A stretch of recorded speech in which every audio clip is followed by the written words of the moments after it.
Kita semua satu di dalam Tuhan. Amin Bapak Ibu Saudara. Nah, baik, kalau sebulan yang lebih ya, hampir 2 bulan lebih, kita sudah belajar tentang hukum Tuhan, hukum Taurat. Ya, saya sampaikan kepada Bapak Ibu Saudara secara berseri dari hukum yang pertama sampai hukum yang ke-10, dan 2 minggu yang lalu kita sudah menyelesaikan pembahasan kita tentang hukum Taurat Tuhan. Dan pada pagi hari ini kita akan bahas, ya saya ambil secara tekstual saja Bapak Ibu. Kita ambil dari Amsal pasal yang ke-13 ayat 1 sampai dengan ayat yang ke-13. Kita akan membahas firman Tuhan dari kitab Amsal pasal yang ke-13 ayat yang pertama sampai dengan ayat yang ke-13.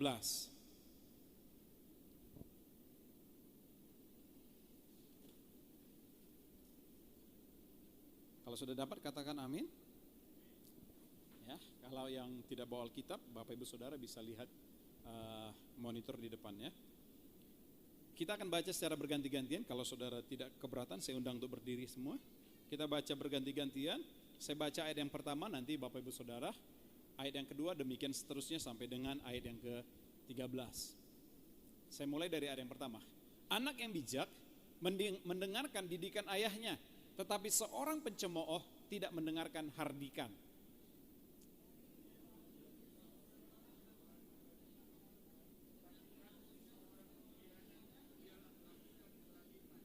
Siapa menjaga mulutnya, memelihara nyawanya. Siapa yang lebar bibir akan ditimpa kebinasaan.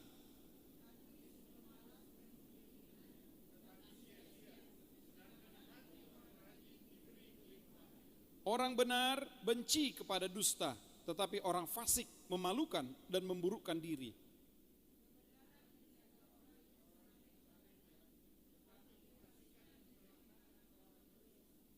Ada orang yang berlagak kaya, tapi tidak mempunyai apa-apa. Ada pula yang berpura-pura miskin, tetapi hartanya banyak.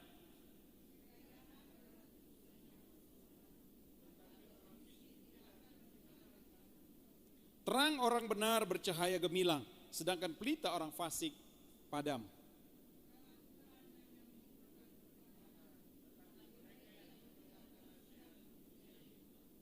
Harta yang cepat diperoleh akan berkurang, tetapi siapa yang mengumpulkan sedikit demi sedikit menjadi kaya.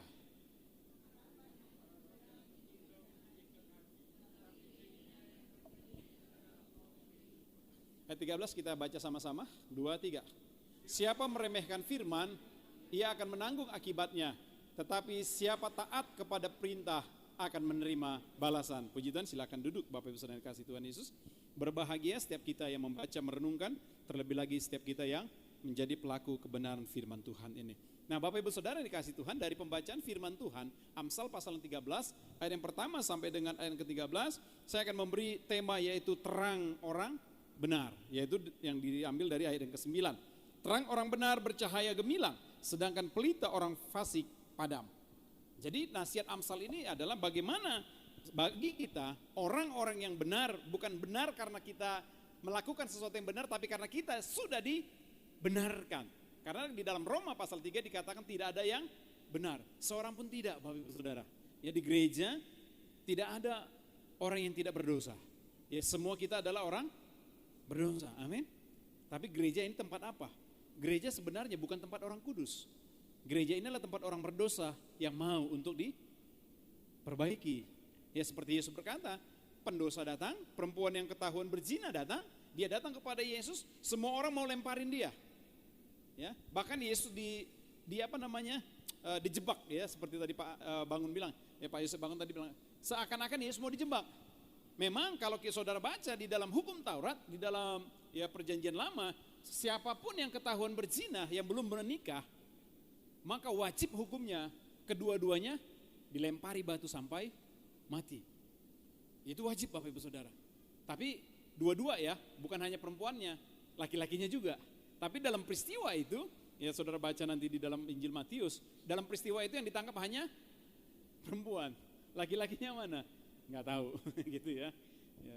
Nggak tahu di mana laki-lakinya. Apakah itu jebakan? Nggak tahu gitu ya. Tapi dibawalah wanita ini. Tapi Yesus berkata apa? Siapa yang tidak berdosa, silahkan melempar wanita ini duluan. Dan Yesus tidak melihat orang, Bapak Ibu Saudara. Tapi Yesus menundukkan diri sambil menulis. Ya, dia nulis, nggak tahu apa yang dia tulis. Tapi ketika dia angkat kepalanya dan dia lihat, dia kaget. Kenapa? Semua orang sudah pergi. Makanya ditanya sama wanita itu, tidak adakah seorang pun yang melempari engkau? Tidak ada. Dan Yesus berkata apa? Aku pun tidak. Ya, pulanglah, tapi jangan berbuat dosa lagi. Ini yang penting. Ya, sudah datang kepada Yesus, dapat pengampunan. Kata selanjutnya, jangan berbuat dosa lagi. Yang sering kita lupakan itu. Orang senang kepada pengampunan, tapi lupa kepada tanggung jawabnya untuk tidak berbuat dosa lagi. Pengampunan dapat Bapak Ibu Saudara, tapi tugas tanggung jawab kita harus kita kerjakan. Yaitu apa? Jangan berbuat dosa lagi. Ini penting. Ya, sehingga apa? Kita tidak mempermainkan Tuhan. Ada banyak orang mempermainkan Tuhan.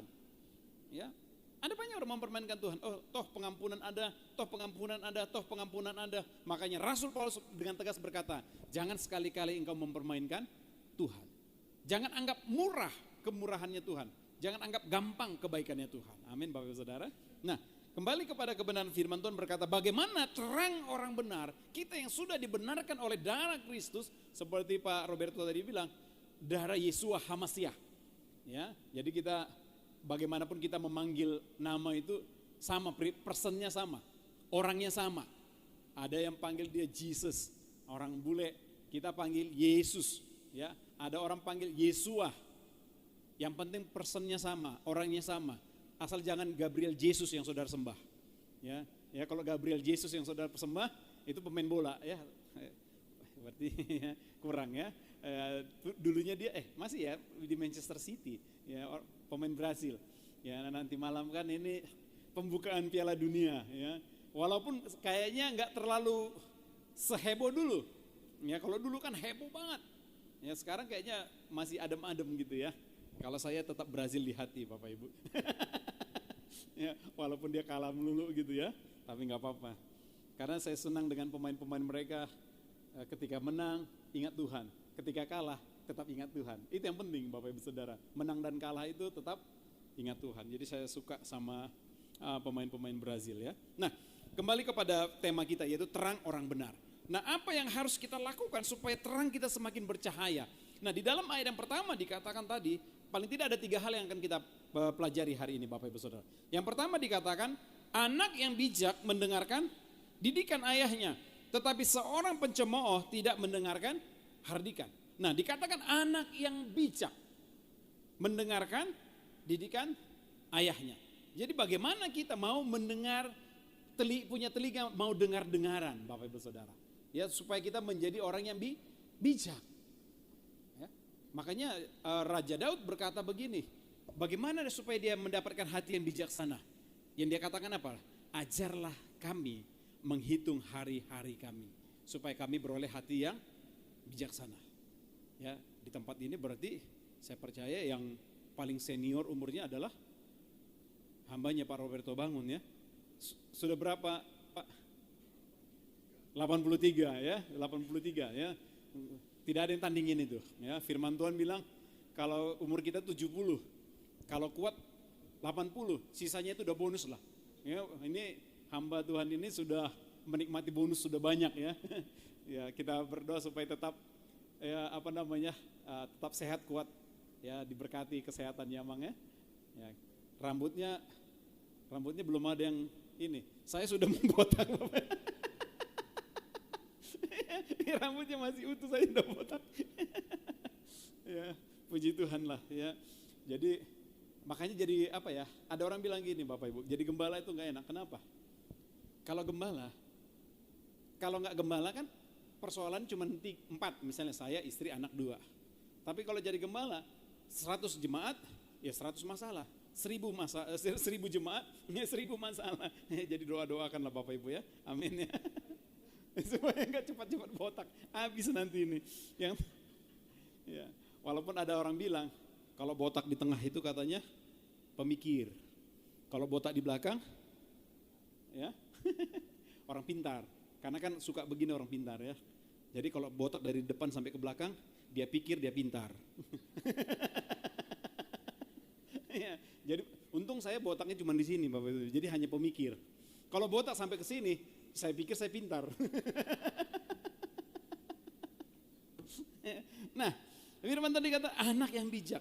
Nah, kalau saya lihat di dalam konteks ini, kita bukan hanya berbicara tentang anak saja, ya, tapi kita semua pun bagaimana supaya kita bisa mendapatkan hati yang bijaksana. Jadi terang orang benar, yang pertama adalah bagaimana kita bisa memiliki hati yang bijaksana.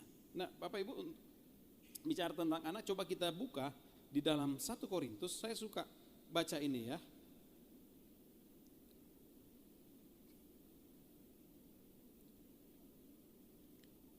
1 Korintus pasal yang ke-15 ayat 33.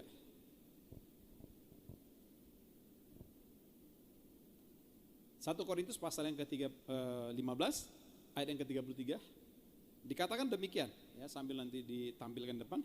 Janganlah kamu sesat, pergaulan yang buruk merusakkan kebiasaan yang baik. Janganlah kamu sesat, pergaulan yang buruk merusakkan kebiasaan yang baik. Kemarin saya diminta untuk melayani anak SMP 58 di Setiabudi. Ya, di Setiabudi sana Bapak Saudara. Jadi saya tanya sama anak-anak itu, kenapa sih ya anak-anak zaman now gitu ya, lebih senang mendengar kata teman daripada mendengar kata orang tua? Ya, nggak mau dengar didikan orang tua. Ya, jawaban mereka apa? Bosen. Dinasihatin melulu. Bosen. Bayangkan Bapak Ibu Saudara, anak-anak. Padahal salah satu anak yang menjawab itu anak guru agama di tempat itu. Ya, jadi bapaknya ada di belakang berdiri, anaknya di depan. Saya tanya, kau kenapa nggak mau dengar nasihat orang tuamu?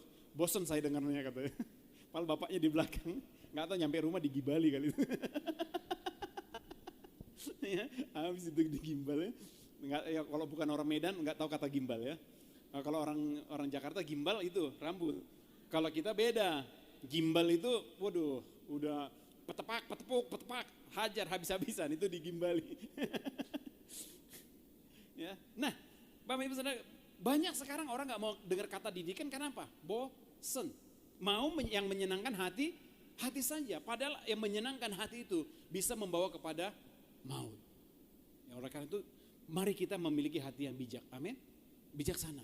Ya, kalau di dalam bahasa saya suka kata ini ya, jangan kamu sesat. Atau kalau saya terjemahkan secara bebas dikatakan begini, jangan kamu disesatkan.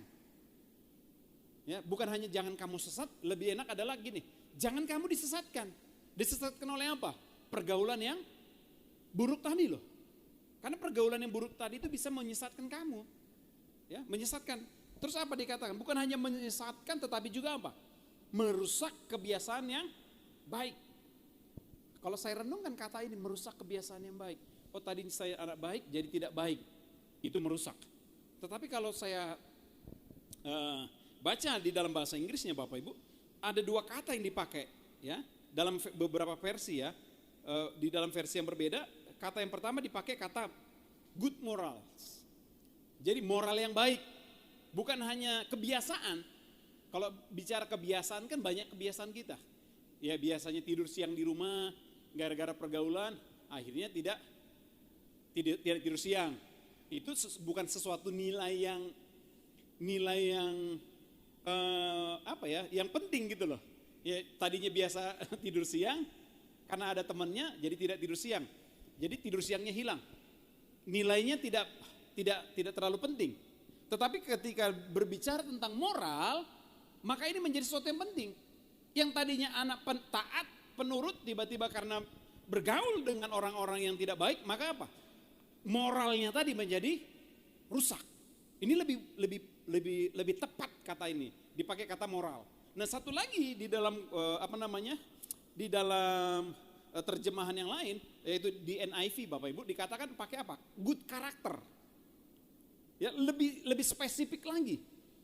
Karakternya rusak.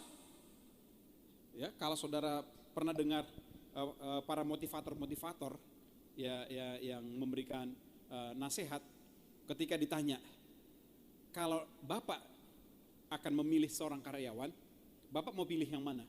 Orang yang pinter, cerdas, jenius, tapi tidak jujur, atau orang yang jujur, kurang cerdas, kurang pintar, kurang jenius? sang CEO dan motivator itu bilang apa? Saya akan pilih orang yang jujur. Karena kalau pinter itu bisa disekolahkan.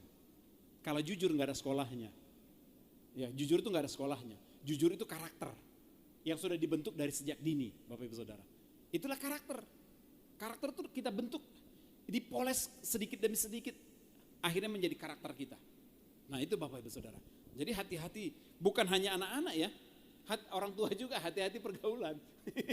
Ya, pergaulan sekarang banyak juga orang tua yang pergaulannya kurang baik. Ya, gabung arisan-arisan yang nggak jelas, Bapak Ibu Saudara. Akhirnya apa? Suami anak-anak terlantar. Ya, banyak. Akhirnya rumah tangga kacau. Ya, karena pergaulan. Yang iyalah, ikut ibu-ibu yang kalau istilah ibu-ibu, bukan ibu-ibu hebring, sosialita ya, nongkrong cantik katanya apa ya, ya nongkrong cantik, ya kan santai-santai, di rumah nggak ada makanan, ya anaknya udah masak sendiri aja, suaminya pulang ya udah pulang aja, ya istrinya masih di mana, masih nocin nongkrong di sana. Nah ini pergaulan, ya. Saya ada kesaksian juga Bapak Ibu, ini masih keluarga ya. Jadi suaminya ini baik banget, ya, baik banget. Tapi tetangganya bilang begini, lu terlalu baik kamu, sama istrimu terlalu baik. Sekali-sekali nggak apa-apa main-main dulu ke kafe-kafe di sebelah situ, main-main aja sekali-sekali. Kamu dia udah terlalu baik orangnya, ya, terlalu baik kamu orangnya. Jadi apa yang dilakukan suaminya ini Bapak Ibu Saudara? Ya dia pergilah, karena dengerin nasihatnya. Oh iya, baik kali aku ternyata ya katanya, baik kali aku sama istriku. Ya pergilah dia ke kafe, udah pergi sekali, tadinya bersama-sama teman, akhirnya sekarang apa? Pergi diam-diam, pergi sendiri. Udah tahu tempatnya. Pergi akhirnya apa? Kacau lah rumah tangga, ributlah, hancur rumah tangga. Karena apa? Pergaulan yang buruk. Nah jadi Bapak Ibu Saudara yang dikasih Tuhan dan anak-anak Tuhan yang dikasih oleh Tuhan Yesus, yang pertama supaya terang kita tetap bercahaya, biarlah kita menjadi orang yang bijaksana. Bijaksana dalam apa? Terutama kalau dalam konteks yang kita pelajari hari ini, bijaksana dalam hal mencari pertemanan, mencari pergaulan. Ya, jangan sampai kita terulang lagi dengan pergaulan-pergaulan yang tidak baik. Yang itu yang pertama. Kembali kepada firman Tuhan tadi Bapak Ibu Saudara. Ya, di dalam Amsal tadi yang pertama bagaimana terang kita supaya bercahaya menjadi bijaksana. Amin. Yang kedua, kita baca ayat yang kedua. Dari buah mulutnya seseorang akan makan yang baik, tetapi nafsu seorang pengkhianat ialah melakukan kelaliman. Siapa menjaga mulutnya memelihara nyawanya. Siapa yang lebar bibir akan ditimpa kebinasaan. Ya, yang kedua artinya apa? Kita harus menjaga perkataan kita. Sebagai orang benar, saudara harus jaga perkataan. Ya, kalau di sini dikatakan siapa yang lebar bibir, bukan lebar-lebaran ya. Aduh, kalau saudara ini sih katanya ya, saya nggak tahu juga. Ini mohon maaf. Ya ini menjadi stereotip. Artinya kalau ada orang yang bibirnya tipis, itu lantam katanya, cerewet. Itu katanya secara psikologi, nggak tahu benar apa enggak. Tapi di sini nggak ada sih, ya Bapak Ibu ya, nggak ada yang ngaku. Tapi katanya hati-hati kalau punya itu bibir tipis katanya ya, itu suka lantam apa ya, cerewet, itulah ya, dan kakak beradiknya lah itu ya, lantam, cerewet dan sebagainya, itu kakak beradik itu. Ya, jadi ini maksud bukan secara fisik Bapak Ibu Saudara. Kalau secara fisik nggak ada bibir kita lebar, nggak ada yang kayak helm kebuka. Nggak ada ya. Saudara punya helm nggak? Helm yang full face. Kalau dibuka itu nggak ada lebarnya bibir kita kayak gitu. Ya. Tapi yang di firman Tuhan ini adalah lebar bibir maksudnya apa? Yang tidak bisa menjaga perkataannya, yang tidak bisa menjaga mulutnya. Banyak orang kembali lagi, banyak terjadi permusuhan, percekcokan, pertikaian, perceraian hanya karena mulut. Banyak nggak Bapak? Banyak. Ya. Kalau dalam rumah tangga, makanya saya katakan di dalam pranikah ya, bimbingan pranikah, saya selalu berkata begini, untuk pasangan calon suami istri hati-hati dengan perkataan. Yang pertama, jangan sampai engkau katakan, aku menyesal nikah sama kamu. Kalau udah keluar perkataan itu akan menyakitkan. Iya ya, dia udah nyesal. Udah, kalau saya katakan itu ibarat gelas kaca yang sudah retak. Bisa ditempel nggak? Bisa, ada lem kaca. Tetapi bisa utuh nggak? Nggak bisa utuh lagi. Sudah ada retakannya. Maka akan keluarlah nyanyian, gelas-gelas kaca. ya, kalau anak-anak muda nggak tahu lagu itu. Ya, yang ketawa berarti udah zaman old. Ya, usianya ada usia. Ya, kalau sekarang kan lagunya nggak tahu, saya lupa lagu-lagu sekarang, zaman sekarang nggak tahu, saya lupa. Ya, karena kalau lagu-lagu sekarang itu enak tapi gampang lupa. Tapi kalau lagu-lagu zaman dulu itu sepanjang masa. Ya, lagu-lagu sepanjang masa, ya. Lihatlah merah di pipi, bekas gambar tanganmu, kan gitu ya. Ya, masih ingat orang-orang lagu itu. Ya, karena katanya. Nah, jadi perkataan mulut, ya. Itu yang pertama, saya selalu katakan kepada waktu saya bimbingan pranikah, saya katakan jangan sampai keluar perkataan itu. Yang kedua, perkataan apa? Cerai saja kita. Ya, banyak orang gampang ngomong, ya udah cerai aja kita. Walaupun kadang-kala kita sampaikan itu bukan niat bukan mau gitu loh, cuman mau bercanda gitu, untuk nakut-nakutin dia, misalnya gitu, udah ceraikan aja aku. Saudara tahu, iblis itu tidak maha tahu, betul ya? Iblis itu tidak maha tahu, tapi dia akan pakai apa yang kita keluar dari mulut kita. Dia akan tangkap apa yang keluar dari mulut kita. Ketika saudara katakan cerai saja kita, maka itu dia akan tangkap. Maka apa? Iblis akan selantiasa berbuat menjadi rumah tanggamu akan menuju kepada perceraian. Jadi hati-hati dengan perkataan dalam rumah tangga, dalam pekerjaan, dalam apapun yang kita lakukan, Bapak Ibu Saudara. Jangan ember bocor gitu ya. Ya, ada orang bilang gini, Desi cuman bocor halus. Ya, tahu ya kalau bocor halus ya. Dikit tapi keliling bannya. Sama aja bohong. Sini bocor halus tapi keliling. Ya, keluar semua dari segala arah. Mendingan dia bocor besar tapi satu. Nah ini bocor halus tapi semua keliling. Ya. Nah, ya Bapak Ibu Saudara ya.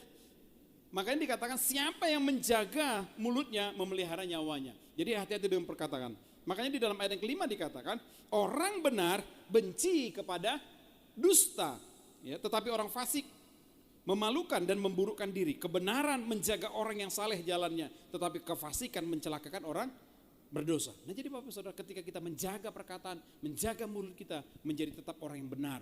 Tidak ada dusta lewat mulut kita. Ya, nggak gampang sih Bapak Ibu Saudara untuk kita tetap berkata benar. Makanya firman Tuhan berkata begini dalam Matius, kalau ya katakan ya, kalau tidak katakan tidak. Lebih daripada itu berasal dari si jahat. Nggak gampang untuk katakan ya di atas ya, tidak di atas tidak. Nggak gampang Bapak Ibu Saudara. Ya kadangkala kita ada pada akhirnya dipaksa untuk berada di zona abu-abu. Ya saya mengaku di hadapan Tuhan, misalnya mau bikin SIM motor. Ya, bolak-balik, saya udah, pernah saya coba gagal. Gagalnya di mana nggak tahu. Pada akhirnya kita dipaksa berada di zona abu-abu. Kalau katakan ya terus, nggak kelar-kelar nih masalah nih. Ya, nggak kelar-kelar nih masalah. Kalau kita kasih uang, kita ada menyalahi firman. Benar ya Bapak Ibu Saudara ya? Ya. Pada akhirnya saya melanggar firman. Karena gagal terus, ya udahlah Pak, daripada saya bolak-balik. Memang sih pada akhirnya lulus, tapi lulusnya bisa 2 bulan. Karena kan balik nanti minggu depannya balik lagi. Atau 2 minggu lagi Bapak balik katanya. Kalau kita terkendala dengan segala pekerjaan. Ya udah. Nah jadi Bapak Ibu Saudara memang tidak gampang. Tetapi mari kita senantiasa berusaha. Makanya saya katakan tadi di awal, kita bukan orang benar. Kita adalah orang yang dibenarkan. Karena kita orang yang dibenarkan, maka kita berusaha untuk selalu menjadi orang yang benar. Amin Bapak Ibu Saudara. Dalam apapun yang kita kerjakan. Ya. Nah itu yang kedua. Ya, bagaimana kita sebagai orang yang sudah dibenarkan, kebenaran kita bisa bercahaya. Yang pertama tadi apa? biarlah kita menjadi orang yang bijaksana. Ya, orang yang bijaksana. Yang kedua, biarlah kita senantiasa menjadi orang yang mau menjaga perkataan kita. Ya, karena perkataan ini luar biasa Bapak Ibu Saudara. Coba kita buka ya, bicara tentang mulut. Coba buka Yakobus pasal yang ketiga. Ya, ini saudara nanti bisa baca di rumah seluruh pasal ini, ya, seluruh perikop ini berbicara tentang dosa karena lidah. Ya, dosa karena lidah. Ditaruh perumpamaan seperti sebuah kapal yang sangat besar. Ya, Bapak Ibu, kan beberapa minggu yang lalu kami diizinkan Tuhan bisa menikmati kapal krus ya, menikmati kapal krus yang sangat-sangat begitu mewah dan sangat-sangat begitu besar. Saya tanya sama krunya, ini pesawat ini seberapa, pesawat lagi, kapal krus ini berapa besar? Krunya bilang, dari ujung sampai ke ujung itu panjangnya 300 meter. Berarti kalau 300 meter itu 3 kali lapangan sepak bola panjangnya. Tingginya Bapak Ibu, yang dihitung itu dari tingkat pertama, dek pertama, itu ada 16 dek, 16 tingkat. Jadi bayangkan 300 meter dengan 16 tingkat, itu seperti sebuah apartemen yang disusun dan apartemen berjalan. Ya, apartemen berjalan. Tapi saudara tahu yang mengendalikan hanya sebuah kemudi yang sangat kecil. Bisa mengemudikan sebuah kapal yang begitu sangat besar. Ya, kalau kemudinya patah, itu udah nggak tahu dia mau bisa kemana. Kalau kemudinya lari, nggak tahu kemana. Ya, dia belok ke kiri, pasti belok ke kiri. Dia belok ke kanan, pasti belok ke kanan. Dan diumpamakan demikianlah lidah kita. Saudara mau dapat berkat, jaga perkataanmu. Saudara mau dapat musibah, ya sembarangan aja ngomong. Ya keluarkan aja semua perkataan-perkataan yang tidak baik, Bapak Ibu Saudara. Ya, karena semua perkataan itu pasti akan ada balasannya, Bapak Ibu Saudara. Apa yang keluar dari mulut kita, itulah dikatakan yang menajiskan. Makanya jaga perkataan. Amin. Itu yang kedua. Yang ketiga, Bapak Ibu Saudara. Ini tadi sudah tidak kebetulan tadi Pak Roberto juga ingatkan ya. Saya ini orang kaya. Amin. Ya, saya aminkan. Bukan hanya kaya rohani, tapi juga kita rindu kaya jasmani dong ya, Bapak Ibu Saudara ya. Karena kan tadi di bukunya, walaupun saya belum baca, ini jadi sebuah trigger untuk membaca nih. Jadi karena dari judulnya kan itu membuat orang penasaran. Orang Nasrani tidak boleh, tidak layak ya. Orang Kristen tidak layak miskin. Saya belum baca isinya, tapi dari judulnya ini membuat kita penasaran, apa sih isinya gitu ya, Bapak Ibu ya. Tidak layak untuk miskin, Bapak Ibu Saudara. Karena apa? Karena kalau kita baca firman Tuhan, memang kamu akan diberkati Tuhan berlimpah, limpah-limpah. Tapi untuk menuju ke sana ada proses. Proses itu yang penting. Saya ingin katakan kaya itu penting, lebih penting adalah proses menuju kepada berkat tadi. Ada firman Tuhan ini luar biasa ya, kita lihat ya. Ayat 11. Harta yang cepat diperoleh akan berkurang.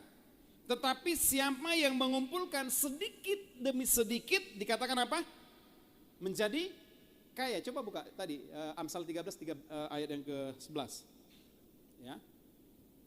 Harta yang cepat diperoleh akan berkurang. Ini udah contoh yang paling gampang. Dulu ya masih ingat, pasti masih hangat di ingatan kita. Sebuah meme yang berkata, wadaw, murah banget. Ya, murah banget. Sekarang dia di penjara 10 tahun, dikit banget. Ya Indra Kents, itu orang kampung saya, orang tebing dia, Deli Serdang Bedage dia.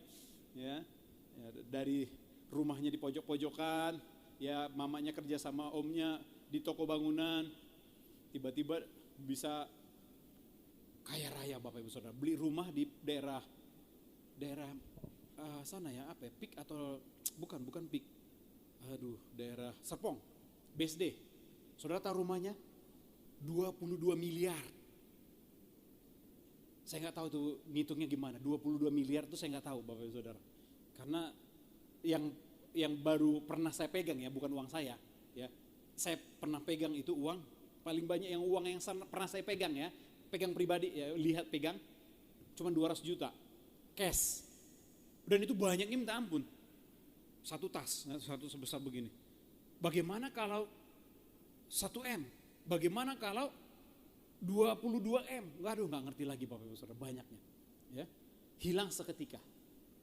Terus ada lagi tetangga kami Bapak Ibu di tebing. Ya, sampai sekarang masih ada rumahnya di sana. Jadi zaman dulu itu masih ada SDSB. Ya. Saya lupa kepanjangannya apa SDSB ya.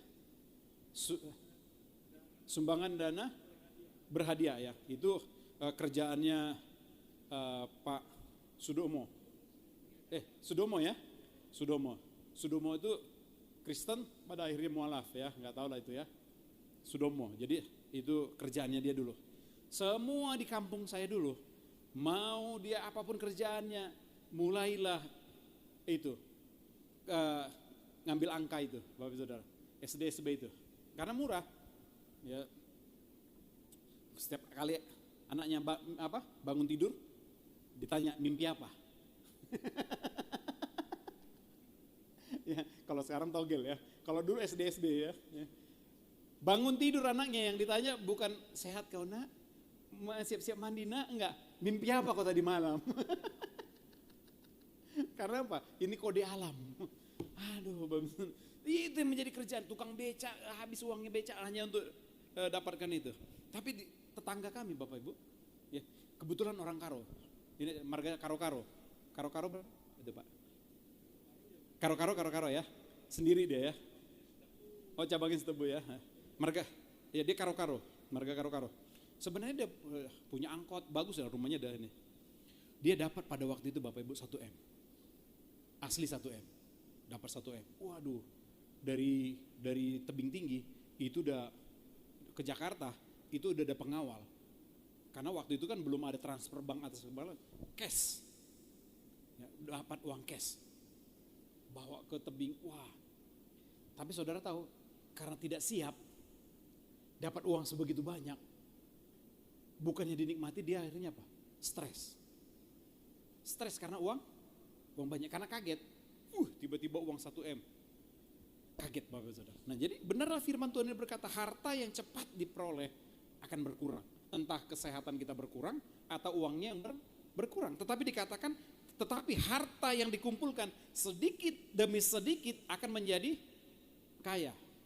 Makanya ada pepatah dulu berkata, ya, sedikit demi sedikit lama-lama jadi bukit, tapi jangan pelit. Ya. Amin Bapak Saudara. Ya, aminnya sedikit ya. Ya. Tapi jangan pelit. Jangan kayak orang bilang begini. Udah ada stereotip, maaf ya, stereotip untuk orang Batak.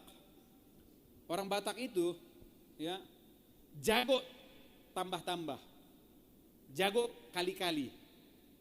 Tapi kalau kurang-kurang, oh jangan. Apalagi kalau pembagian. Aku pun kurang. Tapi kalau tambah-tambah, oh tambahlah terus gitu ya. Kalau perkalian, oh bagaimana biar terus dikalikan ini, ya. Dibungakan uang ini. Ya, 100.000 jadi sekian. Pintar Bapak Ibu Saudara. Siapa yang menciptakan ini? Apa namanya ya? Bank keliling. Bukan orang Jawa. Ya, bukan. Ya, orang sana, orang kita. Karena apa? Otaknya main. Ya, kalau ini kukalikan, wah mantap ya nih. Ya dikalikan lah. Kau pinjam sekian ya. Ya balik sekian ya. Ya karena apa? Pintar kali-kali. Tapi begitu bagi-bagi, aduh, nggak ada le, bener le, aduh nggak ada le. Ya, bagi-bagi, apalagi kurang, dia UP hurang, apalagi di ho. Ya. Nah Bapak Ibu, dikatakan firman Tuhan ini, harta yang dikumpulkan sedikit demi sedikit, bukan berarti saudara menjadi pelit. Ya, pelit untuk sesamamu, apalagi pelit untuk Tuhan. Aduh, jangan anggap bermimpi saudara akan jadi kaya. Saudara kumpulkan sedikit demi sedikit dan saudara berdoa. Itu yang diberkati Tuhan. Tapi saudara pelit, medit, nggak akan jadi kaya. Ada aja. Inilah kurang, itulah nanti Bapak Ibu Saudara. Makanya tadi seperti yang disampaikan Pak Yosef Banggut tadi, bagaimana kita memiliki kasih sesama. Ya sesama bagaimana? Bukan hanya satu gereja, bukan saja sesama satu marga, bukan saja sesama satu kampung, tidak, semua siapa saja. Tapi bagaimana kita memiliki kasih kalau kita pelit? Kalau saya orang Samaria tadi, kalau saya pelit, saya juga tinggalin. Betul nggak? Ini udah dilihat tadi, udah terkapar, lapar, terdampar, ya, apalagi sursar,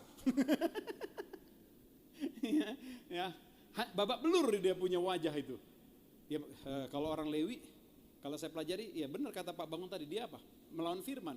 Karena memang orang Yahudi nggak boleh pegang darah, Bapak Ibu Saudara. Darah itu najis. Ya, darah itu najis, makanya dia nggak mau tolong. Kenapa? Di dalam hukum Yahudi, siapa yang terkena darah, entah itu darah binatang atau darah manusia, dia akan menjadi orang najis. Nah orang Lewi ini, dia nggak mau, apalagi mungkin dia alasannya, aku mau pelayanan, najis nanti nggak bisa, ditinggalin. Nah lewatlah lagi orang Farisi yang tahu firman, ya, lewat orang Samaria. Kalau orang Samaria ini juga, walaupun dia nggak tahu firman, tapi kalau dia pelit, dilewati nggak? Lewati, ya. Tapi karena dia punya kasih, dia mau menolong. Saudara kalau baca firman Tuhan itu luar biasa. Dia bukan hanya tolong, dia angkut, dia bawa ke penginapan, dia obati luka-lukanya. Terus apa dia? Dia titipin duit. Ya, yang menjaga itu dia titipin duit. Ini ya duitnya aku titipin untuk mengobati dia sampai sembuh. Nanti aku balik lagi. Kalau kurang, nanti aku bayar. Bayangkan Bapak Ibu Saudara. Ya. Dan saya percaya orang-orang seperti itu berkatnya tidak akan kurang. Makanya firman Tuhan jelas berkata, orang yang memberi tidak akan berkekurangan. Dan firman Tuhan berkata apa? Terlebih indah memberi daripada kita menerima. Betul ya? Terlebih indah kalau kita memberi daripada kita menerima. Amin Bapak Ibu Saudara.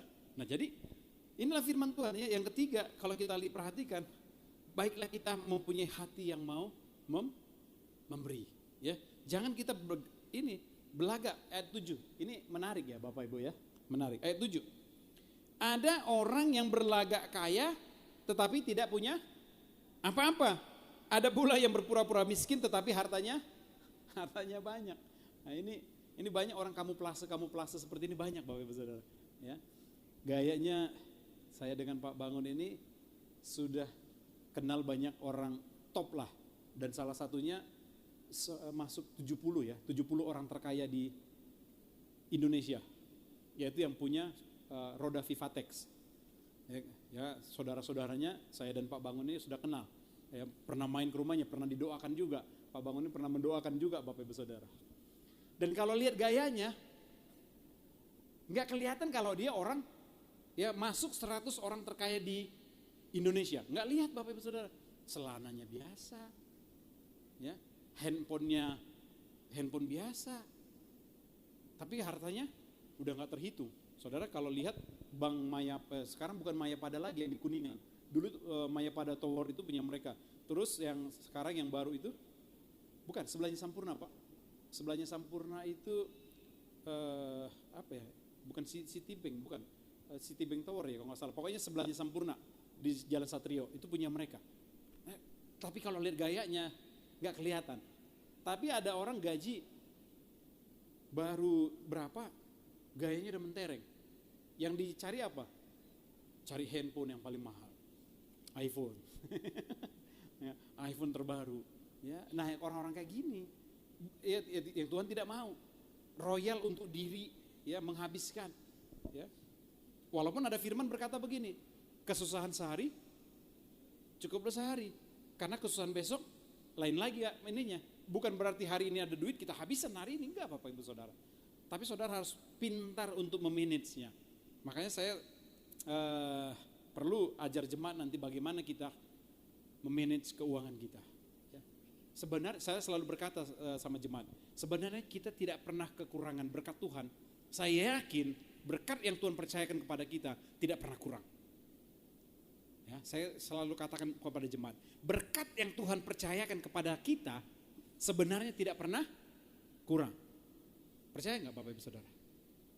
Saya yakin yang menjadi kurang apa? Cara kita untuk mengelola berkat ini. Cara kita yang kurang tepat. Ya, kalau orang-orang Cina dulu katanya, ya ini sebelum mereka menjadi kaya begitu, mereka berapa Pak? 8 ya kalau nggak salah ya, 8. Jadi setiap pagi itu mamanya masak bubur, telur ceplok telurnya berapa nggak nyampe 8, ya, ada 4 atau berapa, 4 itu dipotong-potong, bagi-bagi. Ya, itu mereka, walaupun bisa punya uang, ya. Tapi mereka lakukan itu Bapak Ibu Saudara. Sehingga nggak heran kalau mereka menjadi kaya raya. Kalau kita, apalagi kita orang Sumatera sana, ya entah dia Nias kah, Karo kah, Batak kah, kalau pesta jor-joran, habis-habisan, bahkan sampai berutang. Ya. Apalagi kalau saya dengar dari Nias Bapak Ibu Saudara. Ya. Nias ini siap-siap minimal 100 ekor babi. Potong, ya. Walaupun kita enggak, walaupun bukan untuk mereka, enggak. Tapi ada tamunya datang, main potong-potong aja. Tamunya datang, ininya potong. Nanti kayak kalau laek, paman datang, potong. Ini paman datang potong, main potong-potong aja. Ya enggak tahu, pokoknya ambil dulu aja dari tetangga. Potong. Selesai pesta, hitung-hitungan. Hitung-hitungan. Babiku tadi 5. Padahal nggak tahu benar apa enggak. Pokoknya udah laporan aja, babiku 5, babiku 10, babiku 6, babiku ini. Bayar. Makanya banyak juga yang akhirnya ya kerja ya. Nggak bisa balik lagi ke perantauan, kerja dulu di sana sampai lunas utangnya. Ya sama, kita orang Karo, kita orang Batak. Habis-habisan uang habis di sana. Makanya jarang kalau kita lihat sampai kita masuk jajaran orang terkaya. Ya. Ada satu orang terkaya, sekarang sudah ada Bapak Ibu, ya, yang punya properti, yang orang Batak, Sitorus, ya, PP apa ya, pokoknya dia main ini proyek pembangunan gedung-gedung tinggi, dia yang punya Bapak Ibu Saudara, properti itu apa sih ya, PP lah, pokoknya PP begitu ya. Terus ada satu juga. Tapi dia bukan orang Batak, bukan orang kita. Tapi marganya Sitorus juga ya nggak salah ya. Sitorus yang punya Wilmar. Dia orang Cina dikasih marga karena dia tetangganya orang kita semua di sana dan dia suka bergaul, dikasihlah marga itu. Ya. Kalau DL kan sudah hilang namanya Bapak Ibu ya. Nah inilah firman Tuhan. Bagaimana kita bisa mengelola berkat Tuhan. Sementara kita juga tetap mau memberi, tidak pelit, ya, murah hati. Amin Bapak Ibu Saudara.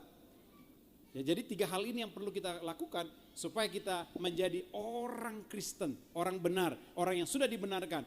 Terang kita menjadi bercahaya. Yang pertama menjadi orang yang bijaksana. Amin. Ya. Yang kedua, orang-orang yang bisa menjaga perkataan. Yang ketiga, orang-orang yang tetap mau memiliki hati yang murah hati. Amin Bapak Ibu Saudara, mau memberi. Dan ayat yang terakhir kita baca sama-sama, ayat yang ke-13. Ayat terakhir.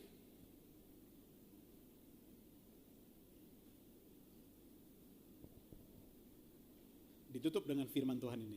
Siapa remehkan firman, ia akan menanggung akibatnya. Tetapi siapa taat kepada perintah akan menerima balasan. Ini firman yang luar biasa ya. Diikat dengan firman Tuhan. Kalau saudara lakukan semua apa yang sudah kita bahas hari ini, maka saudara pasti akan mendapatkan berkat dan balasan daripada Tuhan semesta alam.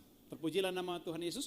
Mari tundukkan kepala, kita satukan hati kita dan kita meresponi kebenaran firman Tuhan ini.